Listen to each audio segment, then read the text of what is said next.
That's good. You're using Ubuntu, my goodness. Okay. Live streaming is on. Look at that. So can we see your face, Simon? Well, I dare hardly do that because let me try. Is that icon on the bottom to the I left? switch off my. I switch on my camera. I can do that. I can switch off my share screen. Yeah. Look at that. Yeah, look at that. Wow. That's not bad for 80 years. Okay. Yeah, So Simon, just let me introduce you a little bit. So I got to know Simon actually when I was studying my PhD, and you came to Heidelberg to give a talk, and I did not understand anything of what you were talking about. And this is still the case. I don't understand anything when you talk about your work. Generally, I don't do either. Yes, but it's much better than mine in any case. And he's Not very true. nice. He's very friendly. I have asked him to do a lot of jokes and, if possible, obscene ones. And See that. yeah, and he's going to use very few slides. And the people, please, in Cuba, in particular Cuba, ask him, interrupt him, because otherwise he can keep on talking and talking and talking. You will not understand anything, and that's not the point of this, right? Besides that, Simon, do as you please and start whenever you want. Okay, I will do that. It's real fun to be here among you all. Well, among is a bit strange. We're all among on one planet at least. And I think I'm a demonstration of, I don't know if any of you believe in flat Earth, but you have in the United States, you have this whole group of people who believe in flat Earth. But this morning I gave a talk in China, in the afternoon in the Netherlands, and now here in Cuba. So I think let the real flat earthers stand up and argue that this is possible in a flat Earth. I think you need a spherical or at least a repeatable boundary condition planet in order to do that. But it's a complot, Simon. It's a complot. Is that the problem? Yes. Yeah. Well, interrupt me by all means if you want to ask something. I see a hand raised already with HZ. Who is that? Who is that? You are. People, don't raise your hand. Just interrupt him. Yeah, just interrupt. Please interrupt. If you raise your hand, I will not see it because I will be staring at the black screen, or actually I will probably be staring at my own screen, at my own slide. So it's a bit of a funny situation. But let me try to share my screen now. And this is a bit tricky because I use an operating system which is non-commercial, and therefore it sometimes breaks. But I'll try to switch my screen. What do you mean? I'm using an operating system which is not commercial. It doesn't break. These things have improved in quality in the last years. Can you now see my yes presentation? So this is the first slide. I just gave this a talk in the morning in China, in Beijing University, and it was also about chaos. They also asked me to talk about chaos. It's a different talk, but they used the same picture as the start. This is a Chinese artist. Honestly, to be honest, I forgot his name. Zhao Chai, I think it is. And these paintings are basically as expensive as Pollock. So they're sort of chaotic artistic expressions of the artist itself. And I choose this to accompany the first slide of this talk about chaos and time reversibility and the paradox of that. And let me try to explain it a little bit. It's just for the fun of it. It's a fun topic. It started with Charda. We see the picture on the lower left. Charda was a master student who came in my office, and he said, "Professor, I need to graduate. I need a topic to work on." I said, "Well, okay, that's fine. Why don't you write an embodied code that is arbitrarily precise and do a number of calculations with it?" And he went away, and I forgot about it, as it sometimes happens with students. And 6 months later, he knocked on my door, and he says, he opened the door, and I saw him, and I thought, "Oh, gee, I remember this guy." And I gave him a problem which was way too complicated. And now he's probably completely desperate, telling me that he completely failed. And indeed, the first thing he said, well, I have to resign. I completely failed the assignment you gave me. I said, well, sit down. Tell me about it. He said, well, I wrote the code and it works fine, but it is so slow. And I said, well, what do you mean it is so slow? Well, you mean it works? He said, well, yeah, I did the implementation. It works and it's all doing fine, but it's so slow. I said, well, you do arbitrary, precise embody calculations to how many decimal places? I said, well, how many do you want? 100, 1,000, 10,000, a million? The code works, but, it's very slow. I said, what had you expected? That it would be fast? Well, you do simulations of embody systems of gravity on 1,000 decimal places. He said, well, yeah, I had hoped it would be faster. I said, well, you're finished now your master degree and you can become a grad student. So I had a grad student position available and I offered it to him. He said, well, I can't accept it because I already took a job in company because I thought I failed as an astronomer. I said, well, maybe you failed as an astronomer, but you're a great computer scientist, so you're hired. He canceled his job. He took the PhD position and 4 years later he got his PhD on arbitrary, precise embody calculations. So that's the story of Charda. The other person is Jeroen Beedorf. Jeroen also started as a master thesis with me. And I gave him the assignment to program an embody code on GPUs, on graphics cards, which are cheaper than normal computers and way faster and producing less pollution. And he also, much of the work I will talk about is related to the topics they worked on as master students and as PhD students and postdocs now with me. So chaos and the time reversibility paradox. Let me start with a slide on time reversibility, right? These are 4 images and 2 are connected. One second, because similarly the EasyMath and Instack people are having problems. Okay.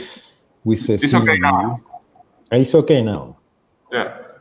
Okay, so keep on talking. Okay. So here are 4 images, of which 2 are related. The top 2, of course, is an egg that breaks and falls apart. And we cannot put it back, right? I mean, we don't know how to do it. And we think that the way the egg breaks is so complicated that there's no way to put it back. And the other life perception, except in California, is that if you are born young, you grow old and you become wrinkly, right? So there are places on the world where this doesn't happen. They have techniques to prevent that from happening, but most people will just grow old and eventually will die. And we have no way of turning this backwards. And the question, of course, is, do we have no way of turning this backwards because it's too complicated? Or is it fundamentally something in time that has a direction? Does time have a direction or not? And that is related to 2 people, which are Joseph Locksmith. And Joseph Locksmith is basically the guy who says entropy increases with time and it cannot decrease. Or, to say it differently, time does not go backwards. Time goes forwards. And then on the other side, there is Newton. And Newton says, well, there is an equation of motion which actually is symmetric in time. If you look at Newton's equation of motion, it's perfectly symmetric in time. And you should be able to run time backwards on any gravitational, let's say, n-body problem. An n-body problem is a problem where you have n particles or stars or planets or grains of sand in sort of an isolated universe. And time goes in both directions. You can run forwards and you can run backwards. But entropy prevents this. So what is the problem with these 2 guys, right? Now, fundamentally in our physics understanding is what we call Noether's theorem. So Noether's theorem is that you have an integral over a Lagrangian. It's a path, and it gives you an action. And if you go forwards in time, you get exactly the same action as if you go backwards in time. And I put here also the picture of Hamilton, because, the Hamiltonian is the thing we solve if we solve Newton's equation of motion, basically. We preserve energy, and as long as we preserve energy, we can go forwards in time and we can go backwards in time. So physics tells us you can go 2 ways. But our experience tells us, no, you can't. So what's going on here? And we study this by looking at Newton's equation of motion. So how do stars move in the universe? And then think about the equations intrinsically are time reversible. but to what degree are they really time reversible? And that's basically the fundamental idea behind this talk. So you all know these people I just mentioned, right?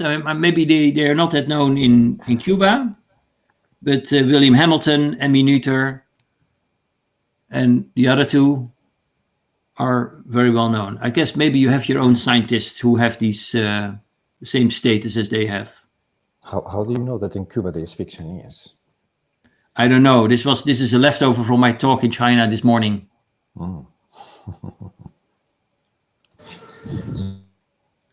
So this is the book. This is Newton's. This is an illegal copy that was made in Amsterdam, 2 years after Newton published his book in 1687. The book was shipped to the Netherlands. Somebody thought it was very interesting, and as the Netherlands is famous for, they made a copy. And that copy is now in the museum in Haarlem. You can see it actually there. It's not on display, but you have to ask the curator. And in that book, he describes Newton's equation of motion. And in this case, ignorance is strength. Is of course from George Orwell's book on 1984. Because we ignore everything else except Newton, right? Einstein is not yet born. The universe is empty. And the only thing we have is a bunch of stars, and we study the equations of motion of these stars as a function of time. And then we see, can we go forwards and backwards in time, right? And the equations, as you know, they tell you, yes, time symmetric. The equations are time symmetric. Now, this is an orbit of a three-body problem, a chaotic three-body problem. And chaos here means that chaos comes from the Greek god of chaotism, so to say. And chaos means that a very small change in conditions or a very small error, a very small change of anything will cause the system to behave differently, right? There's nothing magic there. It's just a way of expressing how small changes grow exponentially. So they grow very quickly, quicker than the lifetime of the system. Now, this is a chaotic three bodies. It's an orange star, a blue star, and a green star. But there are also stable solutions to the three-body problem. Here's an example of a stable solution.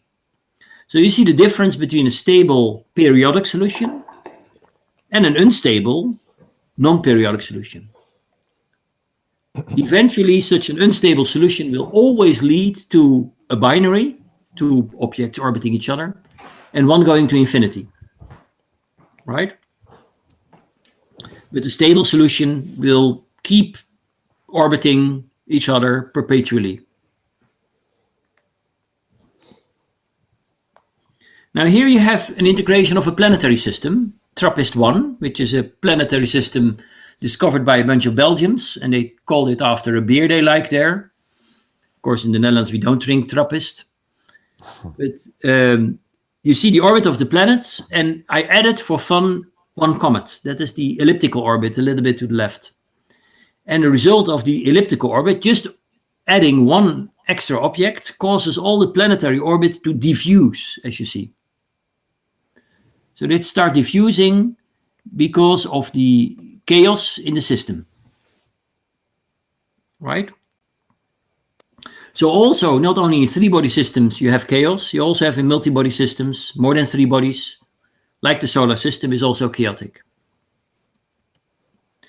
Now, very often chaos is associated with what they call the butterfly effect, right? This is sort of a popular way of talking about chaos. They say, well, there is a butterfly, and the butterfly in Africa will flap with his wings, and that will cause to rain in the Netherlands a few weeks later. Well, I'm not sure that it is that simple, but, maybe that indeed happens. So chaos in the atmosphere may cause the weather to change. But if you have not one butterfly, but you have a billion butterflies, maybe you can also influence the climate, not only the weather, but also the climate. So the question there is, if chaos on an individual basis can have repercussions on a global scale, can chaos on every location on that scale cause the system to start behave differently. And if chaos itself drives irreversibility in time, does that mean that your global system is time irreversible, even though your equations tell you it's time reversible? So the system could still be time irreversible if chaos drives the system into a time irreversible state. Well, this is all very complicated, and I'm a very simple guy. So if I have something complicated, I grab a computer and, let the computer solve it rather than do it myself. Computer is faster and soon smarter, or maybe already smarter. And the only thing I have to do is I have to program it. Well, there are two things in the computer which are important here. And these are called precision and accuracy. And I'm sure you know about precision and you know about accuracy, but you really appreciate the difference between the two. And that is important to appreciate this. So in the terminology, I use precision and accuracy in this talk. And the precision is the degree to which a calculation is numerically reproducible in terms of the number of decimal places you have available. So the computer which I have in front of me now works typically with 15 or 16 decimal places. That sounds like a lot, right? But if you talk about chaotic systems, it may not be enough, because errors made on the 16th decimal place due to round off crawl up exponentially eventually to the first decimal place. And therefore, chaos may affect or will affect the results of my calculations. Now, accuracy is something completely different. Accuracy is the degree to which a calculation is numerically accurate in terms of the discretization of the numerical method. Or to explain it, Newton's equation of motion, we don't know how to solve Newton's equation of motion other than by discretizing time. So we say we solve the equation of Newton on a very small piece of time, and then we have the new position and velocity of the particles, and then we solve Newton's equation of motion again and again and again. And we do that iteratively at every little moment in time steps. And every time we do that, we make a little mistake. And if you have a chaotic system, the same story happens. Little mistakes have big consequences, right? So this is not Bob Ross, where there are no mistakes, but everything is sort of beautiful and nice. But this is where precision and accuracy really hit hard in the reliability of your results from a numerical calculation, because the system you're studying is chaotic. So how is it so far? Can you follow this? I have, but not sure about the Cuban students. Benny, Diana, Joel, Renner. Come on. Yeah, don't be shy. They're shy, yes, and I have to agree. Diana. Three? Yes, sorry. If chaos exists and I go back in time, will I get to other reality that is different to mine that I did before? I will get to that. This is a very important question, and thanks for asking it. But this is the whole point of the role of chaos in time reversibility. If you go back in time, will chaos drive you nuts? Right? That's the idea. Okay, thank you. Well, if there are no questions, I'll continue. Okay. Can you hear me? Yeah, I can hear you. I go back to the definition. I can't understand the relationship between chaos and time reversibility. I kind of try to follow what you were explaining, but what is the relation between one thing and another thing? Well, that's a very good point. And the reason you don't understand this yet is because I didn't get there yet. So bear with me. Okay. Bear with me, Sorry. and I'll explain what I mean, right? But let me first explain a few fundamental things. Precision and accuracy. This is Barney, and Barney is the world's best dart player. I don't know how often you play dart in Cuba, but in the Netherlands it got amazingly popular due to this guy. But I think he's a very bad player. And the reason is that he never hits the bullseye. He always hits in this little red square, sort of halfway up to the above the bullseye, halfway this dartboard. But all his darts all land on that same little rectangle. Actually, it's not even a rectangle, it's a very funny shape. Sort of a circumreference. But he's very precise because all his darts land on almost the same position. But he's not very accurate because his darts do not end in the bullseye, which I would have expected from a dart player. If I would play darts, I'm not very precise. Maybe I don't even hit the board. But if I throw enough darts, maybe 1 million, I think that my average will be pretty close to the bullseye, even though I never hit the bullseye. So I'm extremely accurate, but I'm very imprecise. And Barney is very precise, but I think he's not very accurate because he misses the global point. Still, he's a world famous dart player, and I'm a nobody in dart. And I want to keep it that way. So this is the difference between precision and accuracy. Precision gives you, can you land all the darts on the same spot? And accuracy is your average of your spot where your darts land consistent with the place you want to be. In this case, the bullseye. Right? And you see, he's sweating a little bit, right? He's getting a bit nervous about this. He knows he's very precise, but not very accurate. Now, in order to address these problems of accuracy and precision, we designed a computer code we call Brutus, because it's brute force. And Brutus is able to do n-body calculations, solving Newton's equation of motion, precisely and accurately.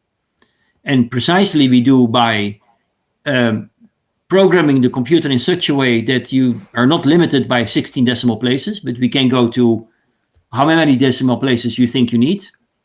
100, thousands, 10,000, millions, whatever is necessary. And by doing that, we can also reduce the discretization on time. So we can make the time step so small that we get the right result. Now, we never get the right result because we are a little bit modest. We try to be modest. And we call it converged solutions. So we say that our solution with Brutus converges to the true solution. It's not the true solution because I don't know the true solution, but it is converged to the true solution. Now, let me give an example of that. Here you see a simulation of the solar system. And on the horizontal axis, you have time. And on the vertical axis, actually, is the result of 2 calculations, not 1, but 2.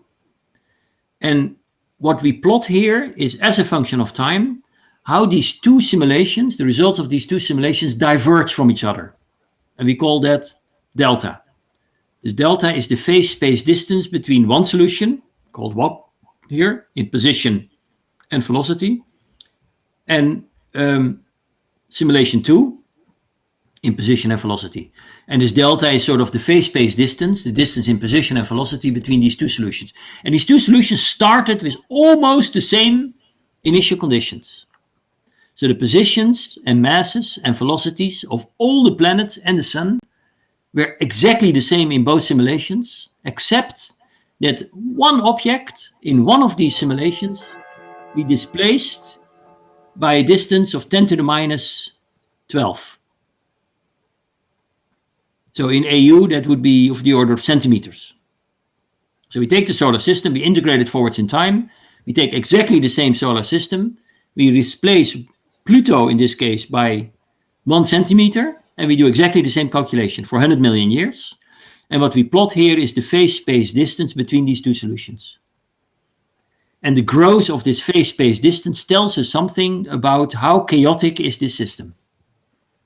And we express that chaotism by the slope of this curve. And we can give a time scale to that slope. What is the time scale on which this delta grows by a factor e, which is the exponential growth of the error we make, or the perturbation we introduce. And that time scale is what we call the Lyapunov time scale. All right? Yes. Now, the Lyapunov time scale for the solar system is about, give or take 10 million years. So on 10 million year time scale, this curve, this error grows by a factor e. And why it is 10 million years? I don't know. It just happened to be the case.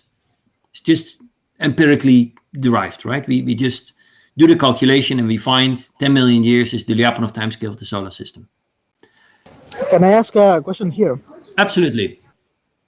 Just trying to understand. This is simulation of the galaxy, meaning it's a simulation of a galaxy like ours with 10 billion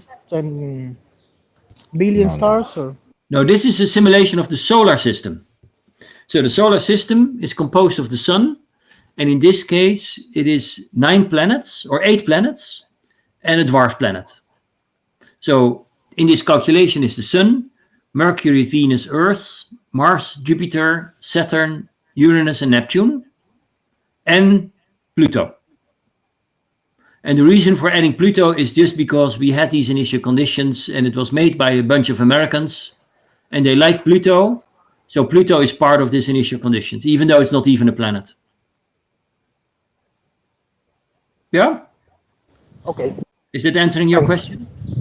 So it's only 10 particles, right, in this calculation? I imagine this is just using also classical, like Newton laws. This is only Newton, nothing else. My universe is composed of Newton and nobody else. Right? Right, thanks. Thanks for the question. Any more questions? Does everybody know here what the Lyapunov exponents are? Sorry, what is it, Paul? No, I'm asking to the students, do you know what are the Lyapunov exponents? In particular, Cuba. No. Well, now you can know, right? So you should immediately say, well, the Lyapunov exponent. Yeah, I have a question, please. Sorry? What is the interpretation of the asymptotic part? The interpretation of the straight line, which is drawn through this gray fuzz, so to say, is of the asymptotic part of the graphic. What is the interpretation given of this region? Yeah, the line is, the interpretation is that this gives you the time scale at which a small perturbation in the solar system will drive the system into a different state. So it will really cause the system to look different. Let me give an example of this. Maybe that helps. 66 million years ago, an asteroid hit Earth and wiped out a majority of life, including all the dinosaurs, right? The question is, did this happen in summer or did it happen in winter? And the astronomers will not be able to tell you because 66 million years ago, the time when this asteroid hit the Earth, is longer than the Lyapunov timescale of the solar system. So the small perturbation that this asteroid did on Earth has grown so much that we cannot do the calculation backwards in time. Because the consequence of this asteroid hitting Earth will not be that Earth will be kicked out of its orbit or something. It just causes the orbit of Earth to drift a little bit in time. And the drift over about 10 million years will be of the order of the size of the orbit of the Earth. So after 10 million years, you basically don't know whether or not it's summer or it's winter anymore. So the astronomers cannot tell you if the dinosaurs were killed in summer or winter. Right? And that's the interpretation. So, of life. Professor, you're saying that time is dependent on other things. It's not a fundamental variable. No, I'm saying, so in the equation of motion, time is a fundamental part of the equation. But I'm saying that small errors you make grow with time in a chaotic system. And if the errors become as big as the system itself, you lose your knowledge of how it started. You cannot trace back anymore how it started.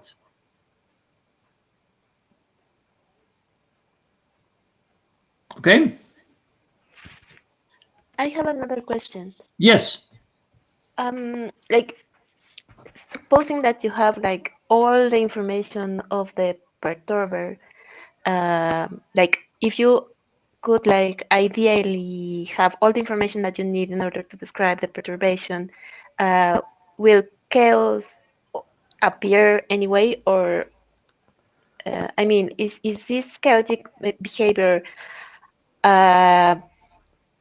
characteristic of the system itself, or it could be avoided if you knew all the characteristics of the perturber?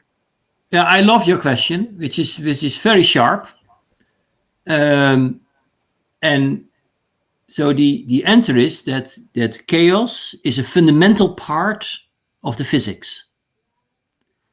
So Newton's equation of motion are chaotic intrinsically. It's a quality of the equations of motion. So you cannot get rid of chaos. So even if you have complete knowledge of the system, it will still be chaotic. And it still will mean that if you make a small error, or if you get a small perturbation from outside, that your system will start behaving differently depending on your error and the growth of the error. So it's a fundamental part of the physics. And I can, if I were live in Cuba, I would have done a little experiment now, where, for example, you take, imagine a black hole, right? The black hole is as close as possible as you can get to a point particle in physics. And you have another object, let's say another black hole, that moves straight towards this one black hole. But not perfectly straight, not so straight that it hits, but just that it misses. And it misses the other black hole on the left side. It passes the other black hole on the left side. Then gravity will cause the bullet black hole to go around the primary black hole and be deflected in its orbit to the right. But if I displace my initial black hole, which I shoot at the big black hole a little bit to the right, so it passes not the other black hole on the left side, but it actually passes on the right side, the gravity of the black hole will deflect the orbit of the bullet black hole to the left. So you can see that a very small variation in my initial conditions will drive a tremendous change in the final outcome.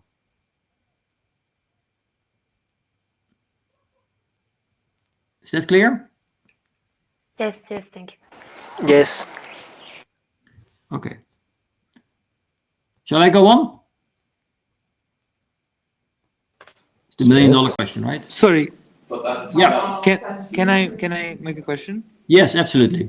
Okay. But all this chaotic behavior just stems from the nonlinearity of the equations, like in Newton's equation, the nonlinearity of Newton's equations of motion will drive a chaotic behavior, or is there another factor included in this behavior? No, you're completely right. The chaos we observe when simulating Newtonian system and solving Newton's equation of motion are baked in the equation. They're part of the equation. And Newton cannot do anything about it. Nobody can do something about it. It's just in the equations of motion. Okay, thank you. Now, the way we get to a converged solution is by doing a number of iterated calculations, where here you see the result of these calculations in one example for the solar system.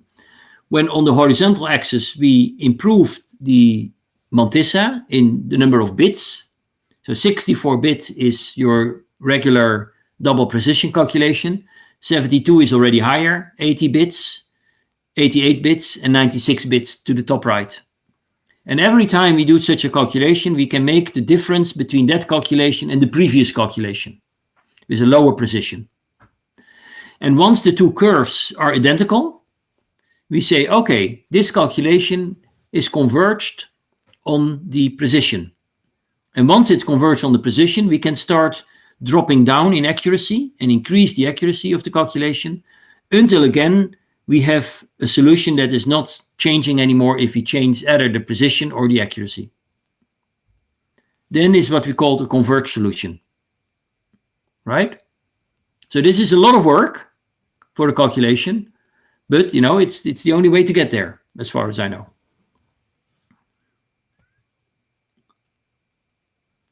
Well, let me try to get this through. This was a 3-body system or a 10-body system. This is a star cluster with 1,000 bodies. And if you look at the phase space distance of individual objects, which is here colored in red, so the final position of the stars are here in red, in the red bullets. And here you see the phase space distance, but there are hardly any blue points. There is a little blue point to the right, the bottom right, there are a few blue points. But most of the stars clearly have, after 2 solutions, have a very large phase space distance.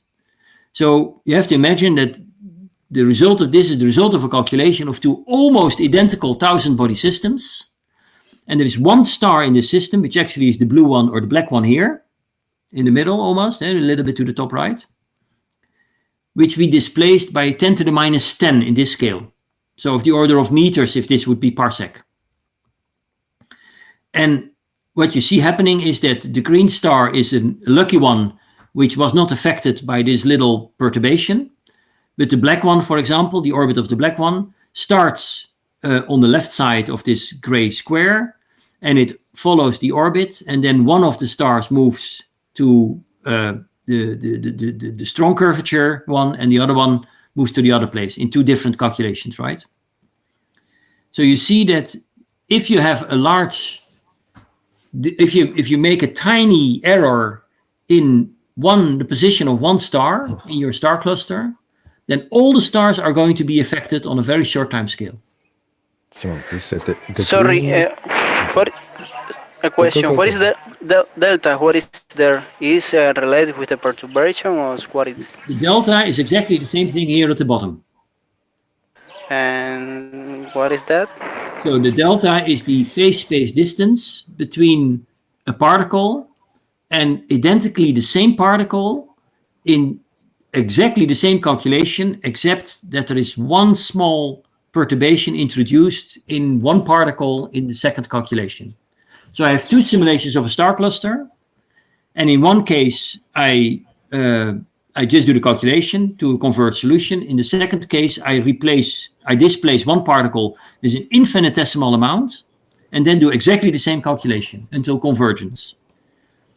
And the color here, the color coding here, is the distance between the same particle in one calculation and the other calculation. So the exponential growth of the distance between the 2 solutions. And that is the delta. Okay, thank you. And the green and the black cases are the most, so the most stable and the less stable ones. Yes, right? Exactly. Okay, and just as a remark, you mentioned a parsec. What is a parsec? A parsec is basically the distance between the sun and the nearest star. In centimeters? Well, here in units of just x, right? 1 parsec. Oh, this is in units of parsecs, because you mentioned... It can be in units of parsec. This is okay. just in-body units, but it can be units of parsec. If it's a star cluster, it can be units of parsec. Just, but it's just so that I know what is a parsec, but it's just... Yes, I understand, Pau. I understand. Yeah. So you could see this as scale-free. Yeah, okay. But if this would be in astrophysical distances, then this would be a globular cluster. So a star cluster of 1,000 stars or so, and not really a globular cluster, but a tiny star cluster.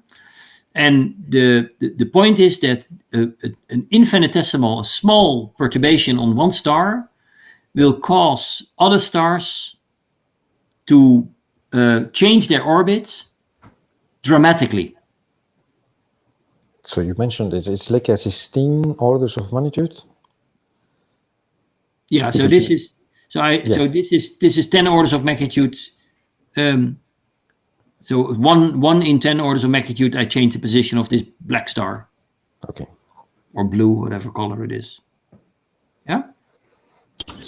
Question: why not using relative measures of divergence from the solution? This is a relative measure. Oh, I see. This is a relative measure. Yeah. So the point is that these chaotic systems tend to get more chaotic if you have more particles. Let me show you that here. If I make a histogram of the phase space distances for the 1000 body system, it's the blue histogram. So this is this delta again, and here's the equation. And the red histogram gives you the phase space distance for 4 bodies, for a 4-body system. So this is a 4-body star cluster, but it's a large number of them, so I do a large number of calculations. And this is a 1000-body system. And the point is here that the 1000-body system has a larger phase space distance, if you do such a chaotic study, than the 4-body system. And to explain that in normal terms is basically saying that the 1000-body system is more chaotic than a 4-body system. So a cluster of 4 bodies is more stable than a cluster of 1000 bodies. Right? And that you can express in the following way. You see that the number of particles on the horizontal axis, and on the vertical axis, you have this Lyapunov time scale. So that is the time scale, the time at which the system is chaotic. So a short Lyapunov time scale tells you that the system is chaotic on a short time scale. It's very chaotic. And a long Lyapunov time scale tells you that the system is not so chaotic. And what you see here is that if you have a cluster of 4 stars in Newton's equation of motion, the time scale of chaos is about order, 3, right? And if you have a large number of stars, let's say 128,000, like on the top, on the right of the figure, you'll see that your time scale for chaos is much smaller.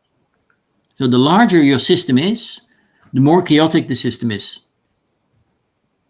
So clusters of large number of stars are more chaotic than clusters of a small number of stars. The galaxy is more chaotic than the solar system in that sense. Right? Okay. Let me give you an example of this. There's a galaxy. Oh, yeah. So I'll give you an example. This is a little movie of a person you may have heard of. And it's the crowd I'm interested in and the few bodies on the left. So on the left, we have a few body system, which is not so chaotic, or it's more dynamic. And on the right, there is this many body system that looks very regular. Right? Simon, we cannot see anything moving. At least I cannot. But the system on the right actually is very irregular. The argument is that the Lyapunov timescale of this crowd is much smaller than the Lyapunov timescale of the 5 or 6 body system on the stage. So that's curious, right? So if you look at it, then it looks like that Psi and his dancers are much more dynamic, they have much more space, and they move much faster than the big crowd on the right side. But if you do the calculation in gravity, then the few body system is less chaotic than the many body system. Now let me explain that with the solar system again.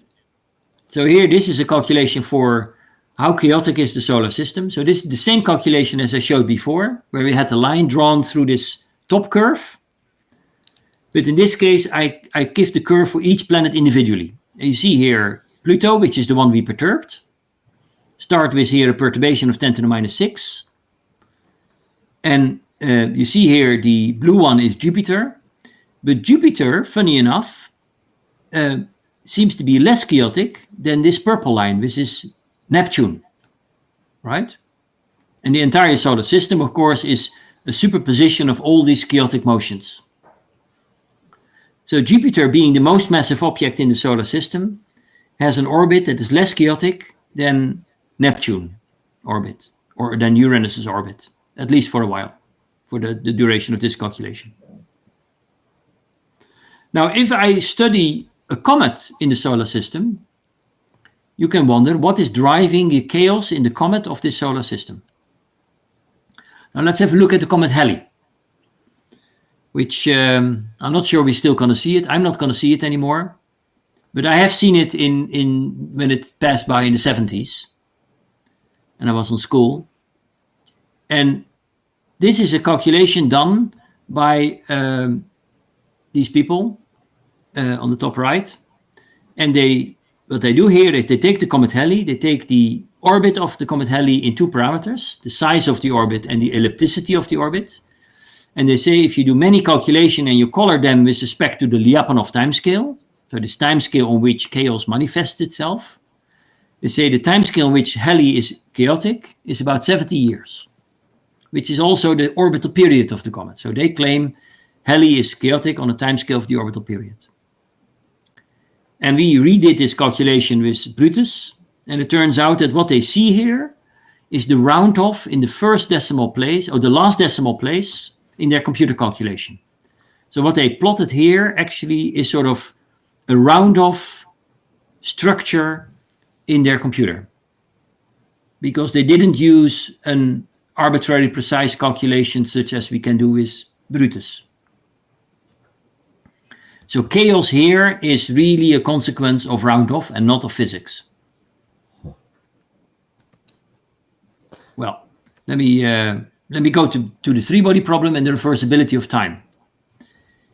This is an example of three stars that orbit each other, but one of the calculation is arbitrarily precise and the other calculation is not correctly calculated. And the black one is arbitrarily precise and the other one is not calculated correctly. With a normal computer, actually, it's calculated. The other one is calculated with Brutus. And you see that they don't look like each other anymore after a while. So the time scale on which they both look different is this Lyapunov time scale. Actually, the other one is now just dissolving. Now you can take this calculation and run it backwards. So you come back to the question that was asked earlier. What about running backwards in time? Now you can do that. So you can take this calculation and you calculate the phase space distance. So the same delta, here called separation, between two of these solutions. And this is time on the horizontal axis. And on the vertical axis, we have the log of this phase space distance between two solutions. And you see that the error grows and it grows, and at t is 100, we stop the calculation and we turn time backwards. And for convenience, we show it as if time continues. But actually what we do is we turn time backwards. And what you see happening with this phase space distance between two solutions, they arrive at exactly the same. We recover the phase space distance we introduced initially of 10 minus 10. Right? So this calculation is perfectly time symmetric if we calculate it with Brutus. If you calculate with any other code, you get the blue curve and you don't recover the initial phase space distance of your calculation of 10 to the minus 10. And the green curve is at a bigger precision, but it still doesn't recover. The purple doesn't recover. The red doesn't recover. Only the black recovers. So you need 136 decimal places to be able to make this calculation time reversible. Now, you can wonder, are there calculations which are so chaotic that nature is unable to resolve them? Right? If you need, with how many decimal places is nature operating? What do you think?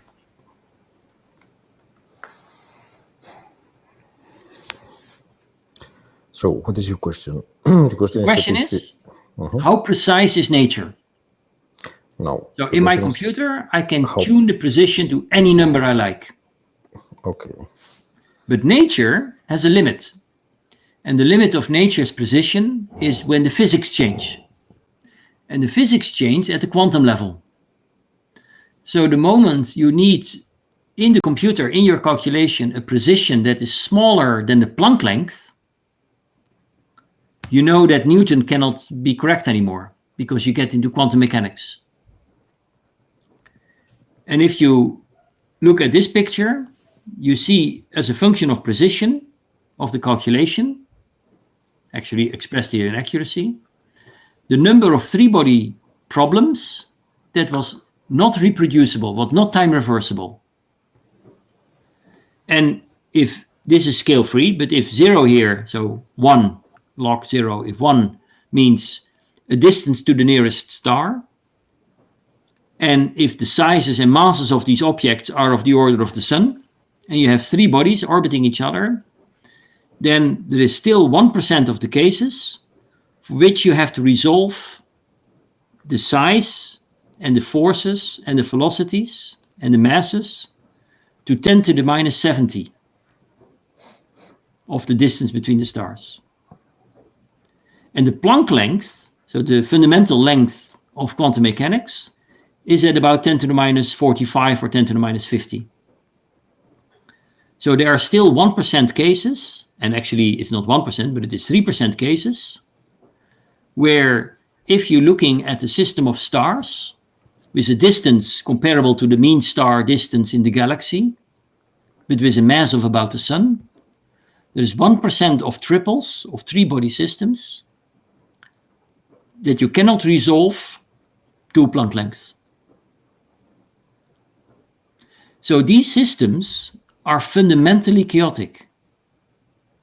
And with fundamentally here, I mean that nature has no way in knowing the position of a star or the mass of a star or the velocity of a star to within 10 to the minus 50.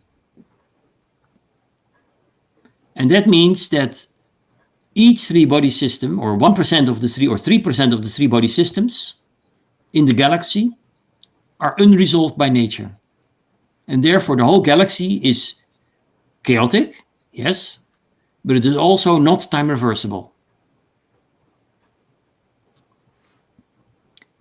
So I have three messages. And I think if you just memorize one of them, I think you're doing great. So one, chaos is not something romantic or so. I mean, we always hope that astronomy is romantic, but chaos is just a manifestation of the physics, what you could call hypersensitivity. It means that something is extremely sensitive to small variations, to small changes, like an error you introduce, like jumping up and down in your room. If you jump up and down right now, by doing that, you will change the motion of the Earth. And eventually, after about 10 million years, your jumping up and down will have caused the orbit of the Earth to have changed such that you cannot calculate it backwards. That is chaos. So variations in the orbit of Halley, I skipped this a little bit because I realized it gets a bit complicated maybe. But Halley is chaotic on a timescale of about 3,000 years. Time reversibility in a three-body system is hindered by the requiring precision at a scale smaller than the Planck length. So being able to resolve the solar system would require to solve the equations of motion, to solve Newton, to an accuracy and a precision smaller than the Planck length, which we can't. And nature cannot do it. And any larger n-body system, like the galaxy or the solar system, is composed of many three-body systems, which all orbit each other. And therefore, time in our galaxy is not reversible. It's driven by chaos.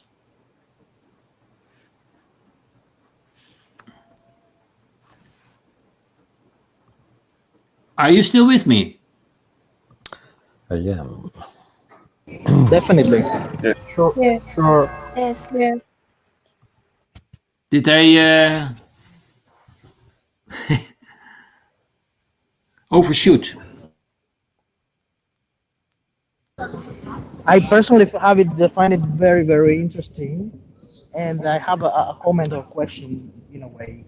Yeah. Is it is it uh, is it fair to say that in apart from the fundamental limit to the precision, we could find other limits that are higher scale if we introduce forces that have different that they act in different scales, such like we have now. Gravity is something that acts as a much larger scale than, for example, the nuclear force. And if our Absolutely.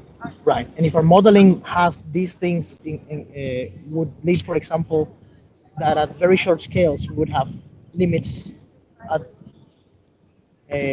larger scales. Let's say, if I repeat that, at larger distances than the Planck scale.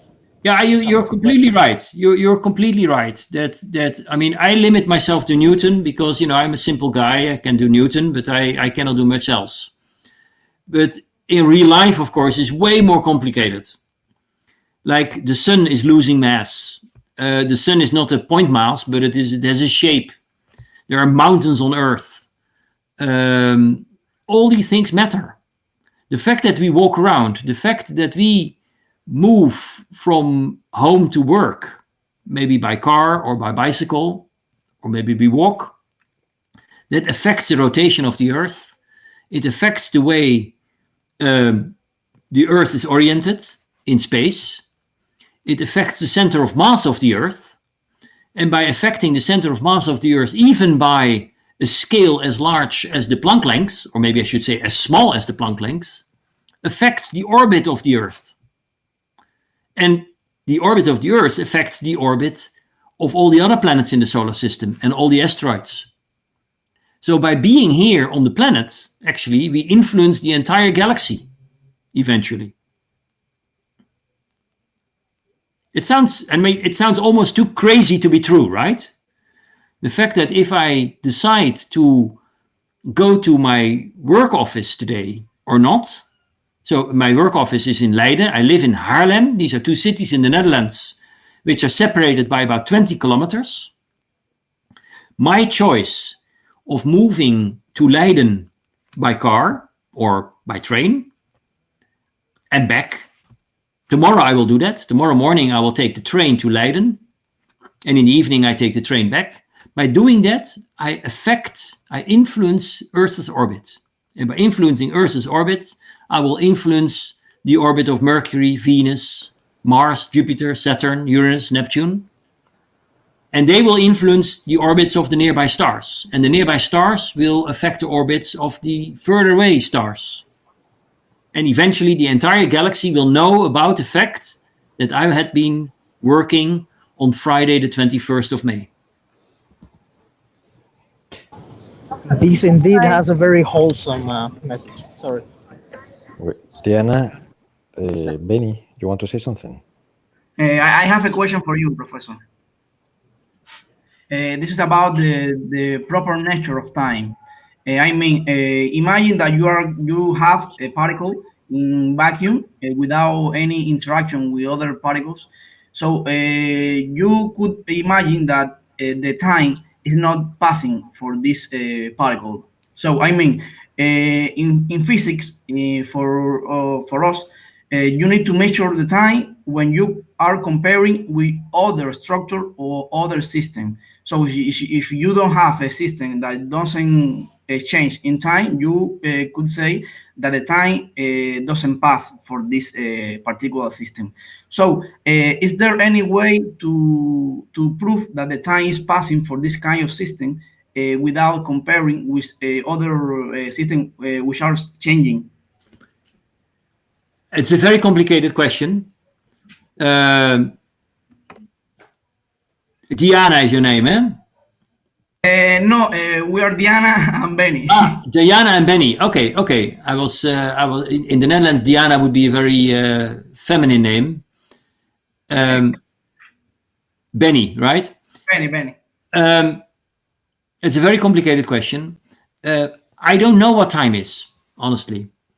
What I see in time, so I agree, I think I agree that time is a manifestation of change, right? That's how time is in our equations in physics, and that's how I feel it. But it doesn't mean that I understand time as a physical quantity or so. And I see it happening that if things change, time is passing. And if things stay absolutely static, I can't measure time anymore. I lost my ability to measure time. And but I cannot imagine a situation where that is the case, because there is always something changing, right? My cat jumps on my lap, and I eat my pudding, and the pudding is gone. So something has changed, and therefore time has passed. And in the equations of motion, in Newton, time is very explicitly present, right? Time is part of the equation. So I cannot answer your question simply because I don't understand time well enough. Okay, thank you for your answer. I have a question. Good.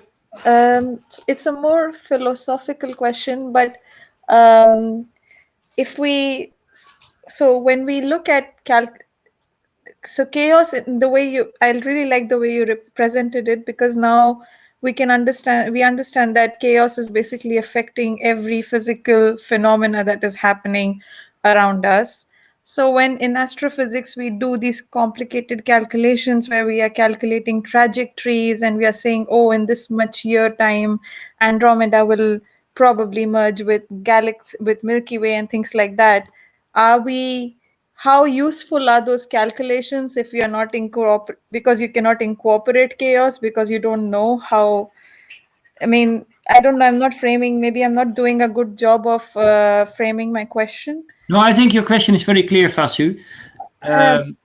Yeah, sorry, it's just boggling my mind now. No, you're perfectly right, and I think your question is, first, I think you're asking two questions actually. I think one question is, how can you trust these calculations? Right. Yes. And I think the other question is, if chaos is so omnipresent, how can you trust anything? Yes. So I have a difficulty also with my own research in that perspective, and that is, I am not so sure if I am studying the shape of clouds, something that is not so really very interesting, or am I studying the climate, something that is very interesting, right?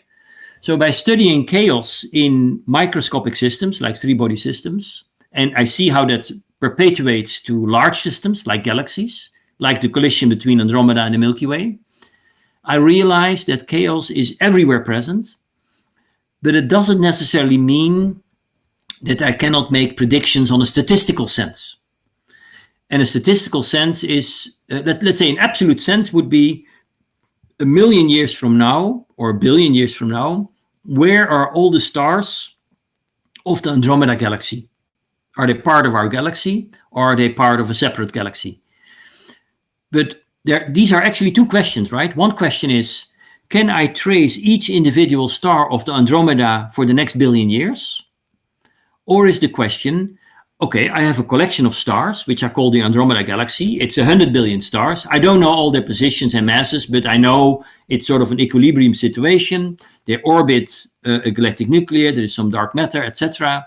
And the global entity of Andromeda is moving in a certain direction, and these stars move along with the rest of the galaxy. And where now, statistically, are those stars ending up after, let's say, 1 billion years?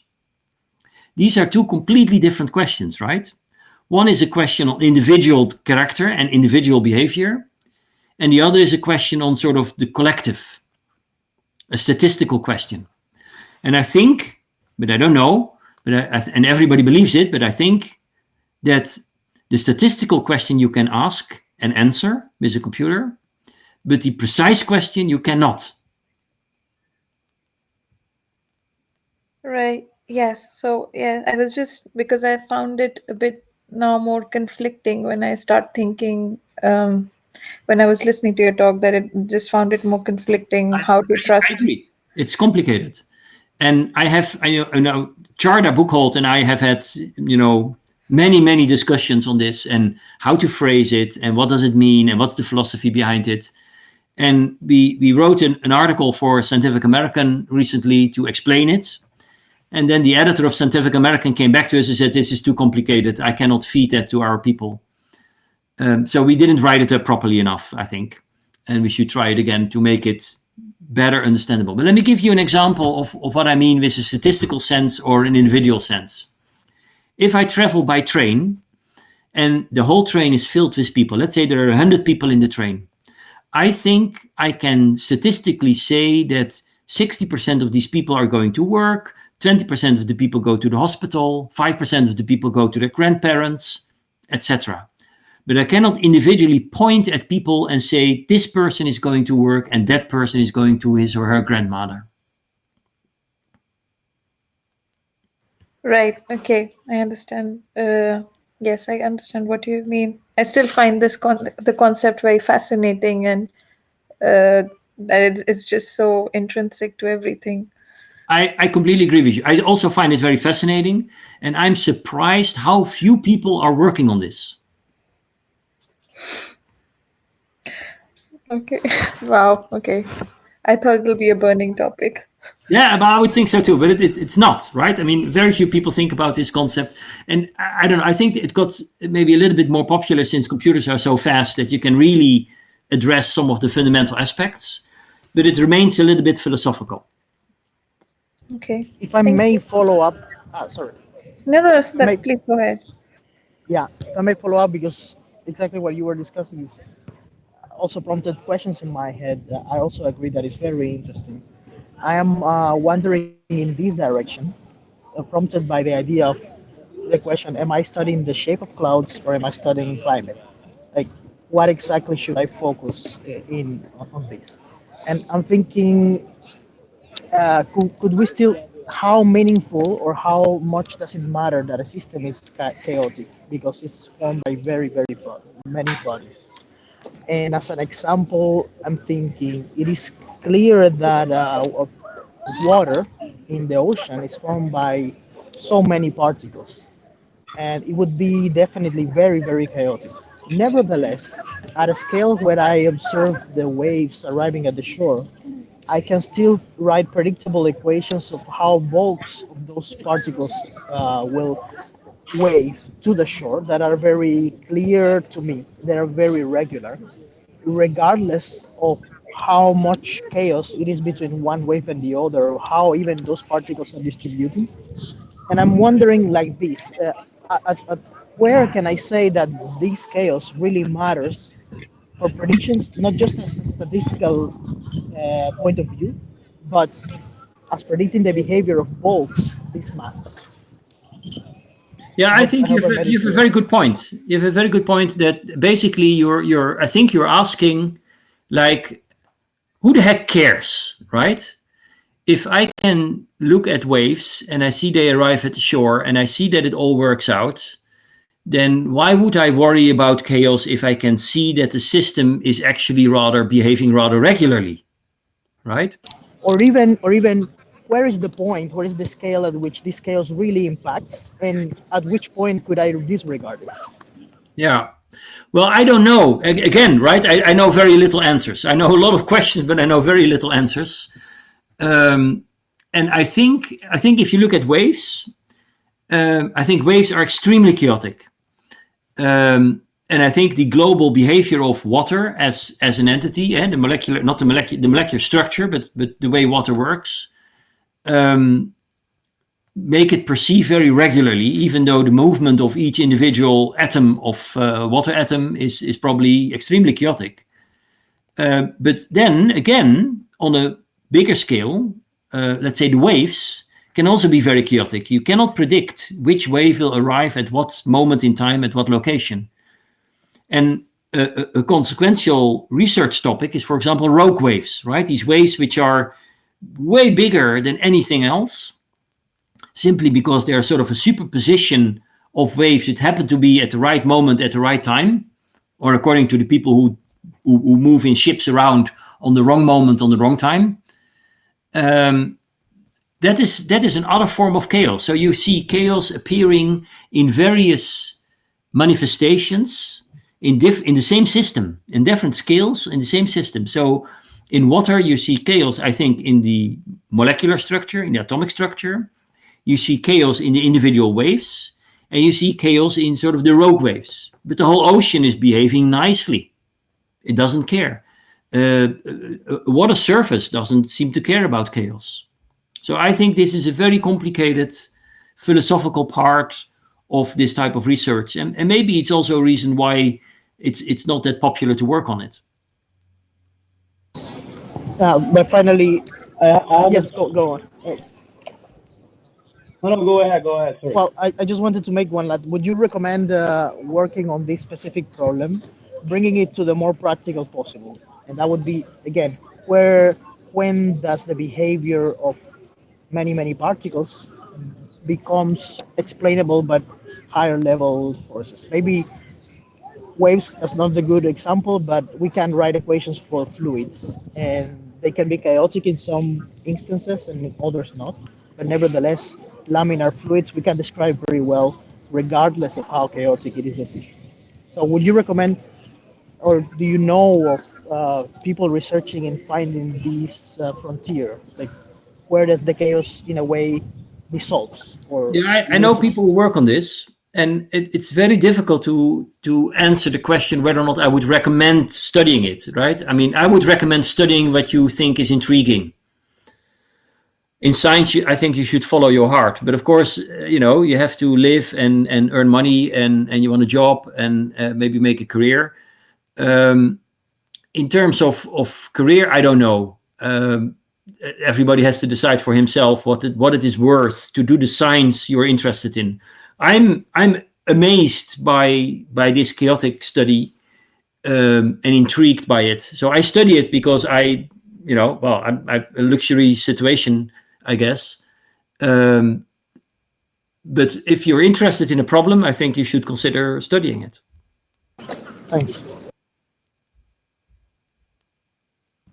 I have a question now. So I have as far as the lecture goes, you have treated time through time scales, right? And you have made like a relationship between time and chaos through interaction, right? Is that correct? Yes. Okay. So my first question will be, if that's the case, if we take that, I think this is what Newton is about. If we take a bigger time scale, so we neglect so much chaos, we could possibly describe things to a bigger scale that Newton used, right? So as Newton was able to describe the movement of a ball rolling, I could do that with planets if I use a bigger scale, because planets interact so much. If I use a bigger scale, I could describe it as the same, with the same, let's say, the same accuracy that Newton did. Is that correct? I'm not sure I understand the question.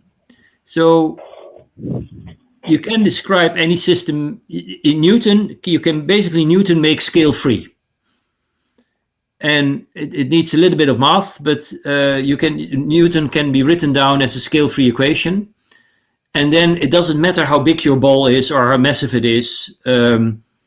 It's just all scales to the same sort of fundamental physics. Okay, so but because I was trying to understand. If you say, for me, it's kind of saying that interaction is equal at some point to time. So, like for example, I could think that time is a property and a property from a particle, just like it is its interaction through electric field or magnetic field, right? Because it's through interaction. I mean, I don't think that time is a property of individual particles. But time has a interaction. Yes, but if time would be a property of individual particles or entities, there should be a scale at which time is present for that particle, and it can be different for another particle. So why would time for one object be the same as the time for another object? Or if they are different, then what is my perception of time? Then time becomes sort of a statistical ensemble average of my environment, right? And that would, I think, mean that time for me would be something different than for you, because you're far away from me and you have a different environment than I have, and therefore your time may well be different than my time. So I think I have the perception, but I don't know, that time is a consequence of the way we address physics, and as was mentioned earlier, of the change of things around us, and not of the objects itself. Okay, but but because objects interact, they are intrinsically entangled to time. Yeah. Yeah, but I don't think I really understand your question, I think. I think I was just, with this question, I was just trying to make an overview of the lecture at some point, because I think this is a very extremely difficult topic to discuss, but at the same time, because time sometimes feels like a property of a particle, but then the reasons for not to. So yeah. And the first question is, why are we seeing time through time scale? I mean, why is that the way to perceive time? Yeah, I think that's a good point, but I have no answers.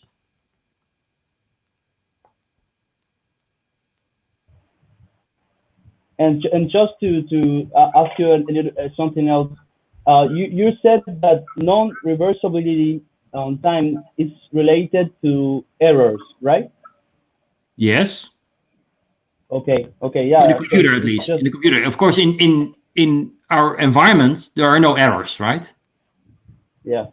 So in my daily life, of course, well, I make errors, but I hope you make less errors than I do. But in my daily life, errors is not part of our lives, right?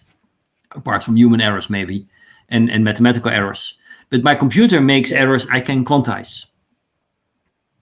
Yes. And that's what I mean here. So it's the computational errors, the numerical errors you make.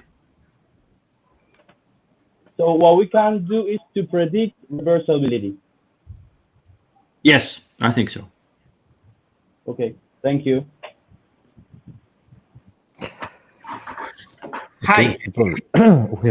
Okay, go ahead. Okay, I have an imaginary situation. Imagine that you are in summer and you have a glass with water on a table, and this water is frozen. If you spend time, the water is going to melt down and going to become to liquid the water. So you put this liquid water inside congelate. ¿Cómo se dice?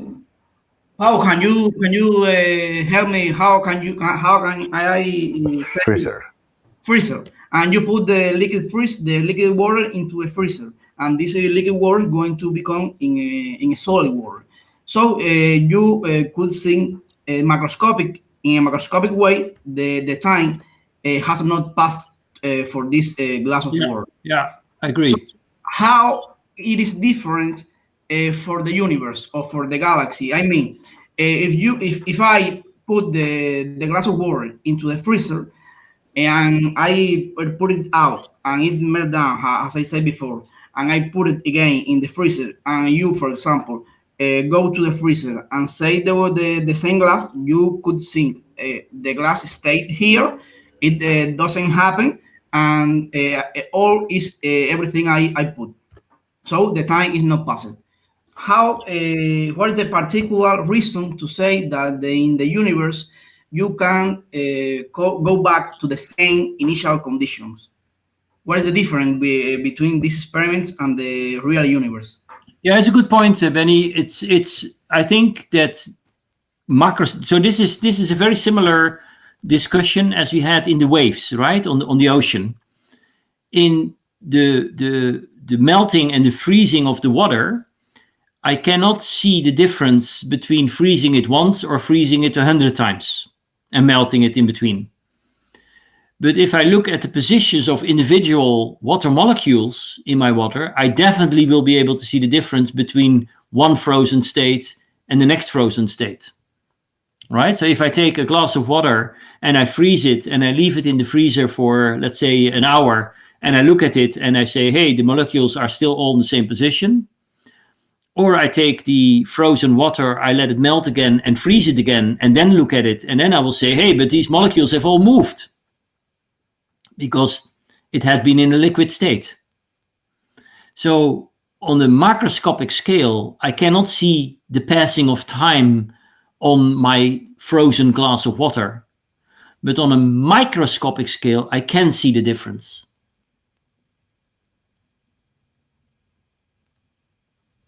Is that answering your question? Yeah, you say that you say can be related with the entropy, no?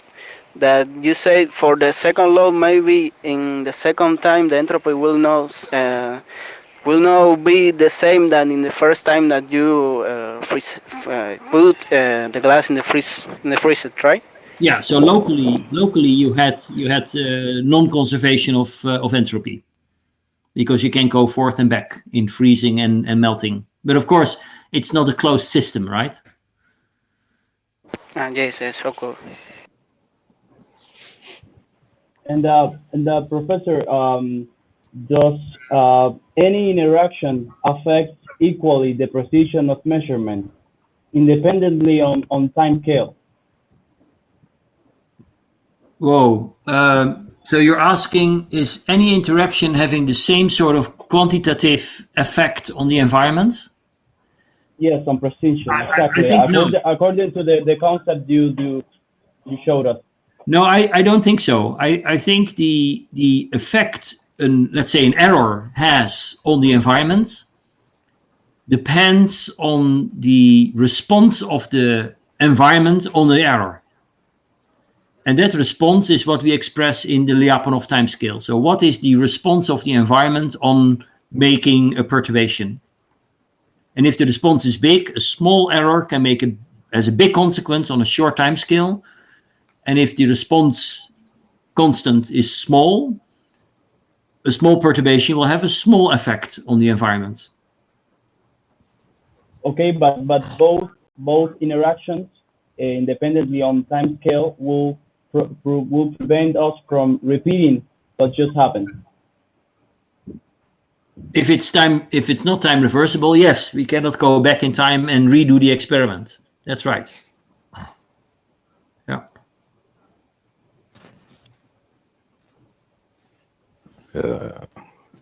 People, we have been talking for 1 hour 42 minutes, and I'm completely fine, and I really like that you're enjoying this, but we have Michelangelo waiting on the queue. Yeah, very good. I mean, if you have questions, you're free to email me, which is probably the easiest way of contact. What I always say. So all of the speakers are very nice people, and as you can see, they will give answers to your questions. So don't hesitate even a second to read them. Yeah, I hope I didn't make this too. I mean, I realized during my talk that there was a lot of information, maybe more than I should have put in. But I hope you enjoyed. I wish you all very good luck, and I hope to see you again. Of course, next time in Cuba. I also ask questions.